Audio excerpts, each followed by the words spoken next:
আসসালামু আলাইকুম প্রিয় শিক্ষার্থী, আশা করি সবাই ভালো আছো। আজকে হচ্ছে আমরা পদার্থ বিজ্ঞান দ্বিতীয় পত্রের একটা অধ্যায় শুরু করতে চাচ্ছি। সেটা হচ্ছে তোমার তাপগতিবিদ্যা বা থার্মোডাইনামিক্স। এটা অনেক ইম্পর্টেন্ট একটা অধ্যায়। আমি চেষ্টা করবো এই অধ্যায়ের সম্পূর্ণ একটা প্লেলিস্ট দেওয়ার জন্য ইনশাল্লাহ। তো আজকের আমাদের আলোচনার বিষয় হচ্ছে তাপগতিবিদ্যা। তাপগতিবিদ্যা এটা হচ্ছে পদার্থ বিজ্ঞান দ্বিতীয় পত্রের প্রথম অধ্যায়। হ্যাঁ, তো এটা হচ্ছে আমাদের আজকে আলোচনার বিষয়। তো এই অধ্যায় করতে গেলে তোমাকে প্রথমে যে জিনিসটা জানতে হবে সেটা হচ্ছে তাপ এবং তাপমাত্রার মধ্যে একটা ক্লিয়ার ধারণা রাখতে হবে যে দুটার মধ্যে আসলে পার্থক্য কি। তো প্রথমে আমরা যে জিনিসটা দেখবো সেটা হচ্ছে তাপ, আর দ্বিতীয় এই পাশে যে জিনিসটা আমরা দেখবো সেটা হচ্ছে তাপমাত্রা।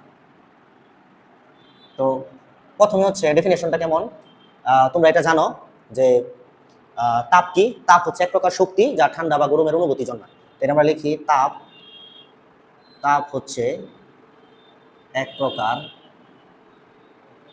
তাপ হচ্ছে এক প্রকার শক্তি যা ঠান্ডা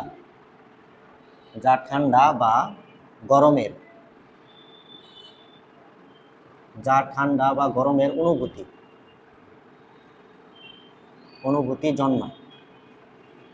জন্মায়। তারপরে দ্বিতীয় কথা হচ্ছে তোমার তাপের একক কি? তাপের একক হচ্ছে জুল। হ্যাঁ, তাহলে এটা হচ্ছে একক। একক হচ্ছে তোমার জুল। আর 3 নম্বর একটা কথা আমরা লিখবো, সেটা পরে লিখি। এবার আসো তাপমাত্রা।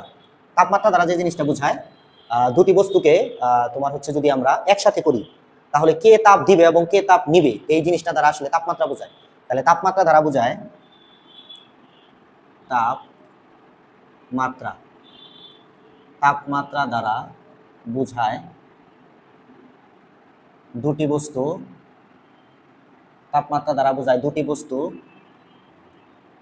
দুটি বস্তু একে একে অপরের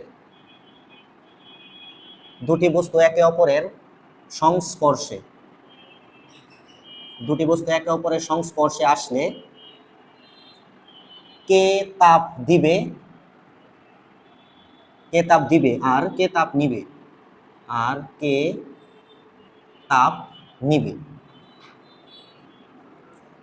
আবার কে তাপ নিবে, এটা তারা আসলে বোঝায়। হ্যাঁ, 2 নাম্বার যে জিনিসটা সেটা হচ্ছে তোমার এটার একক কি? তাপমাত্রার একক হচ্ছে তাপমাত্রার একক। কয়েকটা একক আছে। তো একটা হচ্ছে তোমার ডিগ্রি সেলসিয়াস তাপমাত্রার একক, আরেকটা হচ্ছে তোমার কেলভিন, আরেকটা হচ্ছে তোমার ডিগ্রি ফারেনহাইট। তাহলে এখানে আমরা কয়টা লিখলাম? 3টা। একটা হলো ডিগ্রি সেলসিয়াস, আরেকটা হচ্ছে কেলভিন, আরেকটা হচ্ছে ডিগ্রি ফারেনহাইট। খেয়াল করো, ডিগ্রি সেলসিয়াস, ডিগ্রি ফারেনহাইট, কিন্তু ডিগ্রি কেলভিন না। কেলভিনটা শুধু। ডিগ্রি সেলসিয়াস, কেলভিন অথবা ডিগ্রি ফারেনহাইট। আচ্ছা, এবার 3 নাম্বার আমরা একটা কথা লিখবো, সেটা হচ্ছে যে দুইটা বস্তুতে তাপের পরিমাণ এক হলেও, এটা দুইটারই জন্য একটা জেনারেল কথা, এই কথাটা আমরা এখন একটু ব্যাখ্যা করবো। সেটা হলো দুটি ভিন্ন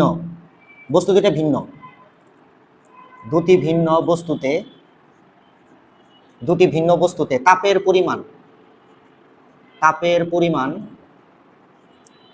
পরিমাণ এক হলেও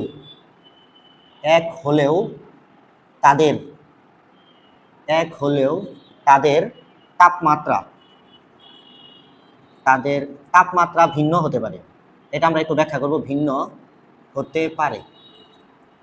এই জিনিসটা যখন আমরা ব্যাখ্যা করব তখন আসলে বুঝতে পারবা যে তাপমাত্রা আসলে কি, বা এটা কিভাবে হচ্ছে তোমার আমরা দুটার মধ্যে পার্থক্যটা খেয়াল করো। হ্যাঁ, তো আমরা লিখছি কি, দুটি বস্তুতে কিরকম বস্তু? দুটা ভিন্ন বস্তুতে তাপের পরিমাণ এক, কিন্তু দুটার তাপমাত্রা কেমন? ভিন্ন। এটা একটু ব্যাখ্যা করার জন্য আমরা একটা চিত্রের সহযোগিতা নিই। তোমরা একটু নোট করে রাখো, দুটি ভিন্ন বস্তুতে তাপের পরিমাণ এক হলেও তাপমাত্রা ভিন্ন হতে পারে। ধরো তোমার এখানে একটা বস্তু আছে, এটা একটা বস্তু। এই বস্তুটা হচ্ছে তোমার, এটাকে আমরা বললাম এটা হচ্ছে লোহা। হ্যাঁ, এটা লোহা, এটাকে আমরা তাপ দিচ্ছি। আবার এইখানে আরেকটা বস্তু আছে, এটা মনে করো তোমার হচ্ছে কাঠ। তো এইটাতেও আমরা তাপ দিচ্ছি। এখন আমরা কতটুকু তাপ দিচ্ছি? তাপের একক তো জুল। তো মনে করো আমরা চুলার উপর দুটাকে বসায় রাখছি, দুটাকে আমরা তাপ দিচ্ছি। এটাকেও ধরো আমরা 100 জুল তাপ দিচ্ছি, এটাকেও আমরা 100 জুল তাপ দিচ্ছি। দুইটাতে তাপের পরিমাণ কিন্তু সেম। এবার তোমাকে আমি যদি বলি যে 1 মিনিট পর তুমি দুইটার তাপমাত্রা মাপো, তো তোমার কি মনে হয় দুইটার তাপমাত্রা সেম হবে? অবশ্যই না। এই লোহাটার তাপমাত্রা কি হবে? এটার তাপমাত্রা বেশি হবে, কারণ এটা বেশি তাপ গ্রহণ করবে। হ্যাঁ, তাপ ধরে রাখার পাওয়ার এটার বেশি। তাহলে তোমার সেম সময় পরে এটার তাপমাত্রা কিন্তু বেশি। তাপমাত্রা বেশি হবে, বাট এটার তাপমাত্রা কি হবে? এটা হলো তাপমাত্রা কম হবে, তাপমাত্রা কম হবে। এখন কেন এরকম হইলো? দুইটাতে তো তাপের পরিমাণ সেম ছিল, দুইটাতে কিন্তু আমরা 100 জুল তাপই দিয়েছিলাম, তারপরেও এটাতে তাপমাত্রা বেশি হয়েছে, এটার তাপমাত্রা কম হয়েছে। এজন্য আমরা বলছি যে দুইটা বস্তুতে তাপের পরিমাণ সেম। দেখো তাপ, এটা কিন্তু তাপ, তাপ সেম, দুইটারই তাপ 100, দুইটারই তাপ 100, কিন্তু লোহার তাপমাত্রা বেশি বাট কাঠের তাপমাত্রা কি কম। এজন্য আমরা বলতে পারি দুইটা ভিন্ন বস্তু, হ্যাঁ, কারণ এটা লোহার এটা কাঠ, দুইটা ভিন্ন বস্তু, দুইটা ভিন্ন বস্তুতে তাপের পরিমাণ সেম কিন্তু তাদের তাপমাত্রা ভিন্ন, এটার তাপমাত্রা বেশি, এটার তাপমাত্রা কম। এই হচ্ছে আমরা দুইটা ভিন্ন বস্তুতে তাপের পরিমাণ এক হলেও তাপমাত্রা ভিন্ন হতে পারে। এবার আরেকটা জিনিস আমরা বলবো যে তাপের প্রবাহ কিসের উপর নির্ভর করে। এরপর লেখো তাপের প্রবাহ নির্ভর করে, তিনটা জিনিস আমরা লিখি, হ্যাঁ, তিনটা জিনিস লেখো। তার মধ্যে একটা আগে প্রথম আমরা যে তাপ গতিবিদ্যা পড়তেছি এটা আগে ব্যাখ্যা করি। সেটা হচ্ছে তাপের প্রবাহ, তাপের প্রবাহ, তাপের প্রবাহ তাপের পরিমাণের উপর নির্ভর করে না, তাপের পরিমাণের, তাপের প্রবাহ তাপের পরিমাণের উপর নির্ভর নির্ভর করে না, নির্ভর করে না। কি তাহলে কিসের উপর নির্ভর করে? নির্ভর করে তাপমাত্রার পার্থক্যের উপর, তাপমাত্রার তাপমাত্রার পার্থক্যের উপর, তাপমাত্রার পার্থক্যের উপর। আচ্ছা, এটা আমরা একটু এখন ব্যাখ্যা করি। এটা আমি যে উদাহরণ দিয়ে তোমাদেরকে বুঝাবো সেটা হচ্ছে, ধরো এটা হচ্ছে তুমি, হ্যাঁ, এটা হচ্ছে তুমি, এটা হচ্ছে তুমি, আর এটা হচ্ছে ধরো তোমার বাবা, হ্যাঁ, এটা হচ্ছে তুমি আর এটা হচ্ছে তোমার বাবা। এই তো এখন আমি যদি তোমাকে জিজ্ঞেস করি যে কার শরীরে তাপ বেশি, তে তুমি বলবো অবশ্যই তোমার বাবার শরীরে তাপ বেশি, কারণ সে বড় মানুষ, বেশি খায়, শরীরে শক্তি বেশি, তাহলে এর কিন্তু তাপ বেশি। এর শরীরে তাপ কেমন? তাপ বেশি, তাপের পরিমাণ কিন্তু এখানে বেশি।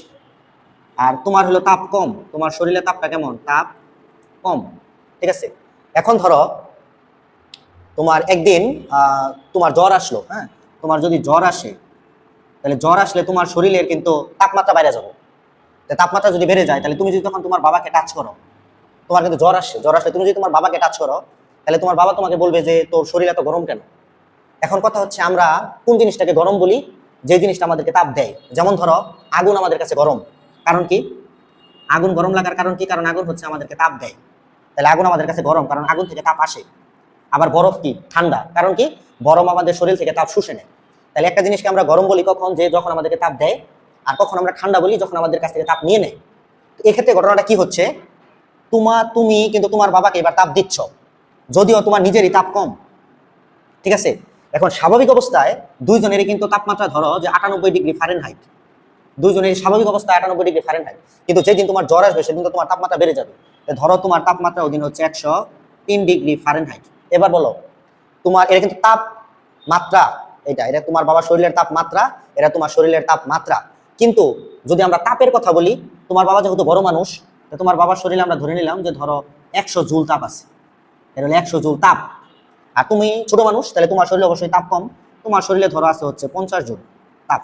খেয়াল করো, বাবার শরীরে তাপ বেশি, তোমার শরীরে তাপ কম, বাট তোমার শরীরে জ্বর আসার জন্য তাপমাত্রা বেশি হয়েছে, কিন্তু বাবার শরীরে তো জ্বর আসে নাই, যেন বাবার শরীরের তাপমাত্রা ঠিক আছে। এবার যদি তুমি তোমার বাবাকে টাচ করো তাহলে কিন্তু তাপের প্রবাহ এরকম হবে, মানে তোমার শরীর থেকে তাপ তোমার বাবার শরীরে যাবে, যদিও তোমার নিজেরই তাপ কম। তাহলে দেখো তো তাপের যে প্রবাহ, তাপ কোথায় থেকে কোথায় যাবে, এটা কি তাপের পরিমাণের উপর নির্ভর করে? নির্ভর করে না। কেন? কারণ তাপের পরিমাণের উপর যদি নির্ভর করতো তাহলে তো হচ্ছে তোমার বাবার শরীর থেকে তাপ তোমার শরীরে আসার কথা, কারণ তোমার বাবার শরীরে তাপ বেশি। কিন্তু ঘটনাটা উল্টা হচ্ছে না, তাপ তোমার বাবার শরীরে যাচ্ছে, কারণ কি? কারণ তোমার শরীরের তাপমাত্রা বেশি। এই জন্য আমরা বলছি এই যে তাপের প্রবাহটা, এটা তাপের পরিমাণের উপর নির্ভর করে না। দেখো পরিমাণ একজনের 50 আরেকজনের 100, কথা ছিল 100 থেকে 50-এ আসবে, বাট আসতেছে না, 50 থেকে 100-তে যাচ্ছে। এটার কারণ কি? কারণ হলো এই জিনিসটা নির্ভর করে তাপমাত্রার উপর। যার শরীরের তাপমাত্রা বেশি থাকবে তার ওইখান থেকে তাপ, যার শরীরের তাপমাত্রা কম সেই দিকে প্রবাহিত হবে। এটা হলো তোমার তাপের আদান প্রদান। যেমন আমরা এটা আরেকটা জিনিস দিয়ে বুঝাইতে পারি, তরলের প্রবাহ কিসের উপর নির্ভর করে? তরলের প্রবাহ তরলের পরিমাণের উপর নির্ভর করে না। ধরো এটা হচ্ছে তোমার মাটি, এটা হচ্ছে একটা ফ্লোর, তো এখানে ধরো একটা পানির ট্যাঙ্ক আছে, এটা একটা পানির ট্যাঙ্ক, এটা তোমার উপরে বসায় রাখছে, এখানে হলো ট্যাঙ্ক। এই ট্যাঙ্কের মধ্যে ধরো তোমার 10 কেজি পানি আছে, 10 কেজি পানি।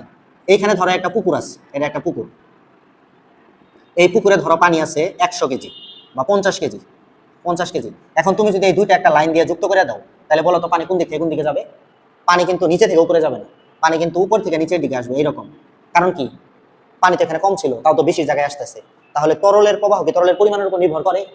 পরিমাণের উপর নির্ভর করলে তো 50 থেকে 100 এই 10 কেজিতে যাওয়ার কথা, তা তো যাচ্ছে না। কি হচ্ছে? 10 কেজি থেকে 50 কেজিতে আসতেছে। তার মানে কি? তরলের প্রবাহটা নির্ভর করে তরলের উচ্চতার উপর, হাইট। যার উচ্চতা বেশি সে উচ্চ জায়গা থেকে তরল সবসময় নিচের জায়গায় আসে, এটা হলো তরলের প্রবাহ। এখন আমরা যদি তোমাকে বলি চার্জের প্রবাহ কিসের উপর নির্ভর করে, এটাও তোমরা হয়তো 9 একটু পড়ছো, খেয়াল করো। ধরো এখানে হইলো তোমার 4টা চার্জ আছে, আর এখানে তোমার চার্জ আছে ধরো 6টা, এটা 6টা। এখন দুইটা যদি আমরা যুক্ত করি, চার্জ কোথায় থেকে কোথায় যাবে এটা আগে বলা যাবে না, চার্জ কোথায় থেকে কোথায় যাবে এটা তোমাকে এখন বলে দিতে হবে। বিভবের পার্থক্য কার বেশি। ধরো এটার চার্জ কম, কিন্তু এটার বিভব হলো তোমার 12 ভোল্ট, আর এটার বিভব হলো তোমার হচ্ছে 8 ভোল্ট, তাহলে চার্জের প্রবাহ এরকম হবে।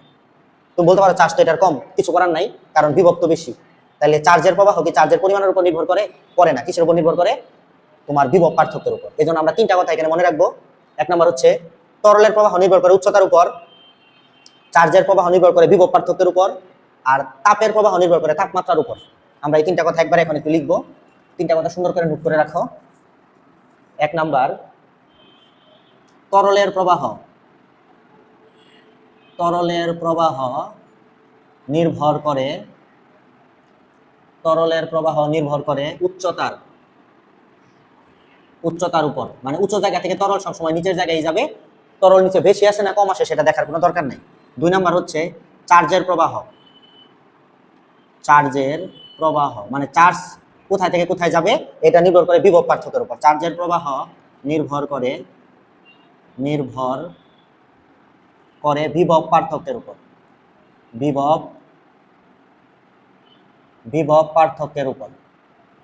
3 নাম্বার সেটা হচ্ছে তোমার তাপের প্রবাহ নির্ভর করে তাপমাত্রার উপর। তাপের, যেটা আমরা তোমাদেরকে এই অধ্যায়ে বুঝাইলাম, তাপের প্রবাহ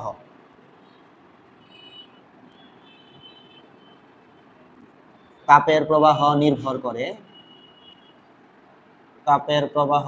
করে তাপমাত্রার পার্থক্যের উপর।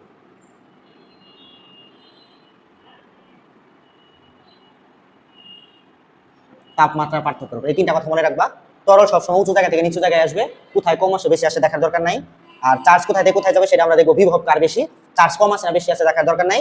আর তাপের প্রবাহ নির্ভর করবে কার তাপমাত্রা বেশি, সেখান থেকে কম তাপমাত্রা ওখানে যাবে। যদি তাপের পরিমাণ, যেখান থেকে তাপ যাচ্ছে তার যদি তাপের পরিমাণ কম হয় তাও যাবে, যদি তার তাপমাত্রা বেশি হয়। যেমন ওই যে বাবার আর তোমার উদাহরণটা, ওটা আমি আরেকবার একটু বলি। স্বাভাবিক অবস্থায় তোমার আর তোমার বাবার শরীরের তাপমাত্রা সেম, দুজনেরই ধরো জ্বর আসে নাই, তার মানে এভারেজ হলো 98 ডিগ্রি ফারেনহাইট। এখন ধরো তোমার জ্বর আসছে, হ্যাঁ তোমার জ্বর আসলে তোমার শরীরের তাপমাত্রা বেড়ে যাবে। তাহলে তুমি তোমার বাবাকে টাচ করলে তোমার বাবা বলবে তোর শরীরে তো গরম কেন। এখন আমরা কোনো জিনিসকে কেন গরম বলি, সে আমাকে তাপ দেয় যখন তখন, তার মানে তুমি অবশ্যই তোমার বাবাকে তাপ দিচ্ছ, এই জন্য তোমার বাবা বলতেছে তুই গরম কেন। তার মানে তুমি তোমার বাবাকে তাপ দিচ্ছ, যদিও তোমার নিজের শরীরে কিন্তু তাপ কম, কারণ তুমি ছোট মানুষ, খাও কম। তোমার বাবা বড় মানুষ, বেশি খায়, তার শরীরে শক্তি বেশি, তার মানে তাপ বেশি। কিন্তু তারপরেও তুমি তোমার বাবাকে তাপ দিচ্ছ, কারণ কি? কারণ তোমার ওই দিন শরীরের তাপমাত্রা বেড়ে গেছে। তাহলে আমরা বলতে পারি যার তাপমাত্রা বেশি সে কম তাপমাত্রার বস্তুকে তাপ দিবে, বা তাপের ফ্লোটা ওইদিকে হবে। এই হচ্ছে তাপ এবং তাপমাত্রার মধ্যে পার্থক্য। আচ্ছা, এরপর আমরা আরেকটা জিনিস দেখবো, সেটা হচ্ছে তাপগতিবিদ্যার শূন্যতম সূত্র। হ্যাঁ, এটা বলা হয় জিরোথ ল অফ টেম্পারেচার, তাপগতিবিদ্যার শূন্যতম সূত্র, বা এটাকে তোমার তাপীয় সমতাও বলতে পারো। তাপগতিবিদ্যার শূন্যতম সূত্রটার কনসেপ্ট কি? কনসেপ্টটা হইলো দুইটা বস্তু তৃতীয় কোনো বস্তুর সাথে যদি তাপীয় সমতায় থাকে, মনে করো এটা একটা বস্তু আর এখানে এটা আরো একটা বস্তু, এই দুইটা বস্তু এখানে আরেকটা বস্তু আছে তৃতীয়, এই তৃতীয় বস্তুর সাথে তাপীয় সমতায় আছে। তার মানে কি? তার মানে হচ্ছে এইটার তাপমাত্রা যা, এই দুইটার তাপমাত্রা সেম। এটা মানে প্রথমটা, এটা হলো প্রথম বস্তু, এটা হলো দ্বিতীয় বস্তু, এটা হলো দ্বিতীয়, আর এটা হলো তৃতীয়। বলা হইতেছে প্রথম দুইটা বস্তু যদি দ্বিতীয় কোনো বস্তুর সাথে তাপীয় সমতায় থাকে, তার মানে প্রথম বস্তু আর এই বস্তু দুইটার তাপীয় সমতায় আছে, মানে দুইজনের তাপমাত্রা সেম। আবার দ্বিতীয় আর তৃতীয় বস্তুরও তাপমাত্রা সেম, তাহলে আমরা বলতে পারি এই দুইটার তাপমাত্রাও সেম হবে। তার মানে ব্যাপারটা কি হইলো, ধরো প্রথম বস্তুর তাপমাত্রা হচ্ছে তোমার কথার কথা 30 ডিগ্রি ফারেনহাইট, 30 ডিগ্রি ফারেনহাইট। আর তৃতীয় এই বস্তুটার তাপমাত্রা কত আমরা জানি না, ধরো ওইটাকে আমরা দিলাম 15 দিলাম, 15 ডিগ্রি ফারেনহাইট, 15°F। এখন এই দুইটাকে বস্তুকে তুমি যদি একসাথে করবা তখন কিন্তু এরা দুজনে তাপমাত্রা সমতা করে ফেলাবো, সমতা করে কিন্তু তাপ সমান হয়ে যাবে। হ্যাঁ, তাহলে দুইটা মিলা হয় কত 45°F। তার মানে 45°F মধ্যে এটা থাকবে অর্ধেক, এটা থাকবে অর্ধেক। এখন তুমি যদি এটার সাথে তৃতীয় আরেকটা বস্তু যুক্ত করো, একটা যে কোনো তাপমাত্রার বস্তু, তাহলে তোমার এখন খেয়াল করো এই তাপ কিন্তু তিনজনের সমান করে নিয়ে নিব। তাহলে এই তাপ তো আপাতত মনে করো নাই, তাহলে এই দুজনের তাপ কত, দুজনের এই দুইটা মিলা হয়েছে কত 30 আর হলো 15 45। তাহলে এইটারও তাপমাত্রা এটাও মনে করো 15 নিবে, নেওয়ার পর আমাদের কিন্তু তাপ ছিল টোটাল 45°F। এখন দেখো এইটাকে তাহলে 15 কমে যাবে এখান থেকে 15। দেখো তাহলে প্রথম বস্তু দ্বিতীয় বস্তুর সাথে তাপীয় সমতায় আছে, তৃতীয় বস্তুর সাথে আবার দ্বিতীয় বস্তু তৃতীয় বস্তুর সাথে তাপীয় সমতায় আছে, কারণ এরও 15 এটার সাথে, আবার এরও 15 এটার সাথে। তাহলে এই দুইটাও কিন্তু পরস্পর সমান হয়ে গেছে। দেখো এই দুইটারও 15°C। তার মানে আলটিমেটলি তিনটা বস্তু তাপমাত্রায় কেমন সমান। তার মানে দুইটা ভিন্ন তাপমাত্রা বস্তুকে তুমি যদি একসাথে করো তাহলে তারা পরস্পর তাপের আদান প্রদান করবে। তাদের সাথে আরো একটা বস্তুকে তুমি যদি যুক্ত করো তাহলে ওই বস্তুটাও ওই দুইটা বস্তুর সাথে তাপের আদান প্রদান করে সবাই একটা সমান তাপীয় অবস্থায় চলে যাব। এটাকে বলা হয় তাপীয় সমতা। মানে দুইটা তিনটা চারটা যত বস্তু তুমি একসাথে করো না কেন, তারা সবসময় কি করবে, একটা আরেকটাকে তাপ দিবে, একটা আরেকটার তাপ নিবে, নিয়ে তারা সবাই একই তাপমাত্রায় উপনীত হবে। এটাই হচ্ছে তাপীয় সমতা। এবার আমরা যেটা দেখবো সেটা হচ্ছে তোমার তাপমাত্রার বিভিন্ন স্কেলের মধ্যে সম্পর্ক। তাপমাত্রার বিভিন্ন স্কেলের মধ্যে সম্পর্ক লিখ। তাপমাত্রার বিভিন্ন স্কেল, বিভিন্ন স্কেলের মধ্যে সম্পর্ক। আগে তোমাদেরকে স্বাভাবিকভাবে একটা সূত্র দেখাই, তারপর এটা কিভাবে আসছে সেটা তোমাদেরকে বলতেছি। হ্যাঁ, সূত্রটা হলো তোমার C/5 F এর 32/9 = K/K - 273 এটা হচ্ছে তোমার একটা সূত্র। তাপমাত্রার বিভিন্ন স্কেলের মধ্যে সূত্র হচ্ছে এটা। তাহলে সি দিয়া কি বোঝায়, সি দিয়া বোঝায় হচ্ছে সেলসিয়াস স্কেল, সেলসিয়াস স্কেল। আর এফ দিয়া বোঝায় ফারেনহাইট স্কেল, ফারেনহাইট স্কেল। আর কে দিয়া কি বোঝায়, কে দিয়া বোঝায় হচ্ছে তোমার কেলভিন স্কেল, কেলভিন স্কেল এইটা। তো এখন আমাদেরকে যে কোনো একটা স্কেলের তাপমাত্রা যদি জানা থাকে তাহলে আমরা এখান থেকে ওইটাকে কনভার্ট করে আরো একটা নিয়ে যেতে পারি। যেমন ধরো তোমার শরীরের তাপমাত্রা হচ্ছে 98°F, আমরা চাইতেছি ওটা ডিগ্রি-সেলসিয়াস স্কেলে কত। তাহলে সূত্রটা কি, C/5 আর এফ এর সাথে হইলো F-32/9। এবার বলো তোমার শরীরের তাপমাত্রা কত, ধরো এফ এর মান হচ্ছে 98°F, মানে 98 ফারেনহাইট স্কেলে এটা। তো এটাকে আমরা কেলভিন স্কেলে নিয়ে সেলসিয়াস স্কেলে নিয়ে যাবো। তাহলে ফারেনহাইটের মান বসাও, তাহলে উপরে কত C/5 = এফ এর মান কত, এফ এর মান হচ্ছে 98 - 32/9। তাহলে C/5 = 98 থেকে আমরা 32 বাদ দিব, 98 - 32, তাহলে আমাদের থাকে 66/9। তাহলে এখান থেকে যদি আমরা সি এর মান বের করি তাহলে 9C = হইতেছে গুণন 5 330। তাহলে যদি আমরা এখান থেকে সি এর মান বের করি তাহলে 330/9 ভাগ 9, তাহলে হচ্ছে 36.667°C। তাহলে কি বুঝতে পারলাম যে তোমার শরীরের তাপমাত্রা হচ্ছে 98°F, আর সেটাই যদি তুমি ডিগ্রি-সেলসিয়াসে বলতে চাও তাহলে তুমি বলবা যে আমার শরীরের তাপমাত্রা হচ্ছে 36.667°C। ঠিক আছে, এটা হচ্ছে সেলসিয়াস স্কেল থেকে ফারেনহাইট স্কেলে তুমি কিভাবে রূপান্তর করবা, সেলসিয়াস এবং ফারেনহাইট স্কেলের মধ্যে রূপান্তর।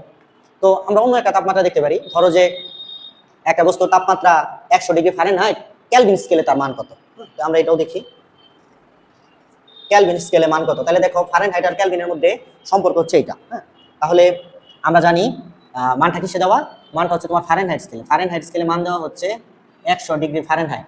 কোশ্চেন হলো কেলভিন স্কেলের মান কত, এটাই তো সূত্র C/5, ওইটা তো আর আমাদের সেলসিয়াস স্কেল লাগতেছে না, এখন এইটা। তাহলে এখানে দেখো ফারেনহাইট স্কেলে মান কত, ফারেনহাইট স্কেল হলো মান হলো 100 - 32/9 সমান K-273/5। তাহলে এখান থেকে এখন আমাদের 100 থেকে, তাহলে 100 - 32 থাকে হলো 68, তাহলে উপরে হলো 68/9 সমান এখানে হইলো K-273/5। তাহলে এখন আমরা আর গুণ করব, তাহলে 9 × K - 273 = হচ্ছে 68 × 5। 68 গুণন 5 তাহলে হয় 340। 340 এটাকে যদি আমরা 9 দিয়ে ভাগ করি, 340 ভাগ হচ্ছে 9, তাহলে হয় কে মাইনাস 273 ইকুয়াল টু হচ্ছে 37.77। তাহলে সুতরাং কে এর মান হচ্ছে এটার সাথে 273 যোগ হচ্ছে 273, তাহলে উত্তর আছে 310.77 কেলভিন। এটা হচ্ছে আমাদের কেলভিন স্কেলের মান। তাহলে অঙ্কটা কি ছিল? ফারেনহাইট স্কেলে মান যদি 100 ডিগ্রি হয়, 100 ডিগ্রি ফারেনহাইট হয়, তাহলে কেলভিন স্কেলে ওটার মান হচ্ছে 310। তো এবার তুমি যদি ফারেনহাইট থেকে ডিগ্রি সেলসিয়াস থেকে কেলভিনে নিয়ে যাও, এটা খুবই সহজ, এটা আমরা এর আগেও করছি, সব অঙ্কতে তোমরা এটা করো। হ্যাঁ, দেখো c/5 equal K minus 273, K minus 273 by হচ্ছে 5। দেখো 5 5 কাটা, তাহলে c সমান কত? কে মাইনাস 273। তাহলে বলো কে এর মান কত? কে এর মান হচ্ছে c প্লাস 273। এই জন্য আমরা বলি যে সেলসিয়াস স্কেলে মান যা থাকে ওটার সাথে আমরা 273 যোগ করলে কেলভিনে চলে যায়। যেমন মনে করো তোমাকে আমি বললাম 27 ডিগ্রি সেলসিয়াস, তাহলে c এর মান কত? 27 ডিগ্রি সেলসিয়াস, তাহলে কেলভিন স্কেলে দেখো মান কত হইতেছে? 27 যোগ কত? 273, তার মানে হইল 300 কেলভিন। এটা কি একটু ইজি। তাহলে তুমি এখন থেকে যে জিনিসটা শিখলা, একটা সূত্র যদি তুমি খালি মনে রাখো, সেটা কি? আবার একটু দেখো, c/5 is equal f minus 32/9 equal to K minus 273 by হচ্ছে 5। এই সূত্রটা তুমি যদি জানো, তাহলে তুমি খুব সহজেই সেলসিয়াস থেকে ফারেনহাইটে নিতে পারবা, সেলসিয়াস থেকে কেলভিনে নিতে পারবা, আবার ফারেনহাইট থেকে সেলসিয়াসে নিতে পারবা, ফারেনহাইট থেকে কেলভিনে নিতে পারবা, আবার কেলভিন থেকে ফারেনহাইটে নিতে পারবা, কেলভিন থেকে সেলসিয়াসে নিতে পারবা। তাহলে যে কোনো একটা তাপমাত্রা দেওয়া থাকলে এখন থেকে আমরা এই সূত্র ইউজ করে ওটাকে খুব ইজিলি অন্য একটা তাপমাত্রায় নিয়ে যেতে পারি। এবার একটা খুব ফেমাস একটা অঙ্ক করাবো, যেটা অনেক জায়গায় আসছে, মেডিকেলে আসছে এই কোশ্চেনটা। কোন তাপমাত্রা সেলসিয়াস ও ফারেনহাইট স্কেলে একই পাঠ দেখায়? এটা অনেকবার আসছে মেডিকেল অ্যাডমিশন টেস্টে। মেডিকেল অ্যাডমিশন টেস্ট, হ্যাঁ, কোশ্চেনটা হইল কোন তাপমাত্রা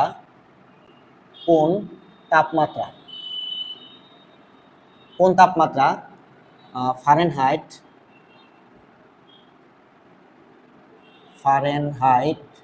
ও সেলসিয়াস স্কেলে, কোন তাপমাত্রা ফারেনহাইট ও সেলসিয়াস স্কেলে একই পাঠ দেখায়?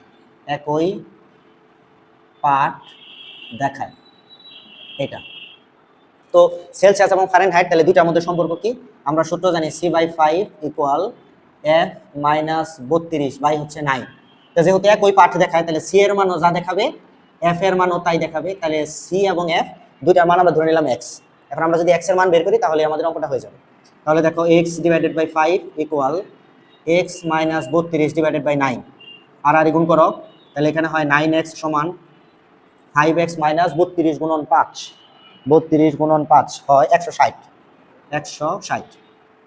তাহলে এটা এই পাশে 9x c/5 f মাইনাস 32/9, আচ্ছা 9x। আচ্ছা, তাহলে এখান থেকে দেখো 5x এই পাশে নিয়ে আসলে হয় 4x সমান মাইনাস 160, তাহলে x এর মান হয় মাইনাস 40। এখন কথা হলো এটার একক কি? এটার একক দুইটা, এটার একক হলো হয় ডিগ্রি সেলসিয়াস, তার মানে এখন আমরা লিখবো সুতরাং x equal to minus 40 degree Celsius বা মাইনাস 40 ডিগ্রি ফারেনহাইট, এই দুইটাই উত্তর। তার মানে মাইনাস 40 ডিগ্রি সেলসিয়াস বা মাইনাস 40 ডিগ্রি ফারেনহাইট সেলসিয়াস এবং কেলভিন স্কেল, সেলসিয়াস এবং ফারেনহাইট স্কেলে একই পাঠ দেখায়। এবার তোমাদেরকে আমি একটা অঙ্ক দিব, তোমরা সেটা করবা। লেখো কোন তাপমাত্রা ফারেনহাইট ও কেলভিন স্কেলে একই পাঠ দেখায়? কোন তাপমাত্রা ফারেনহাইট ও কেলভিন, এটা তোমরা বাসায় করবা। ফারেনহাইট ও কেলভিন স্কেলে একই পাঠ দেখায়। তো সূত্রটা কি? সূত্রটা হবে f মাইনাস 32/9 সমান কে মাইনাস 273/5। এবার f এর পরিবর্তে লিখবা x, কে এর পরিবর্তে লিখবা x, পরে সমাধান করে x এর মান বের করবা। ঠিক আছে? এই তো এবার তোমাদেরকে কি দেখাবো, এবার হচ্ছে আরেকটা জিনিস দেখো, সেটা হচ্ছে তোমার জুলের একটা সূত্র আছে। হ্যাঁ, জুলের একটা সূত্র আছে। জুল বলছে যখন কাজ সম্পূর্ণরূপে তাপে অথবা তাপ সম্পূর্ণরূপে কাজে রূপান্তরিত হয়, তখন তাপ ও কাজ পরস্পর সমান হয়। হ্যাঁ, লেখো জুলের সূত্র।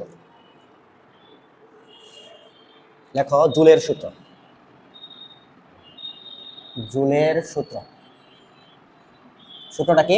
সূত্রটা হলো যখন তাপ সম্পূর্ণরূপে কাজে অথবা কাজ সম্পূর্ণরূপে তাপে রূপান্তরিত হয়, তখন কাজ আর তাপ পরস্পর সমান হয়। তাহলে ধরো আমাদের কাজ হচ্ছে ডব্লিউ আর তাপ হচ্ছে কিউ, তাহলে এই দুইটা পরস্পর সমানুপাতিক, কারণ কাজ হইতেছে তাপে আবার তাপ হইতেছে কি কাজে, তাহলে তাপ কাজে রূপান্তরিত হইতে পারে আবার কাজ তাপে রূপান্তরিত হইতে পারে।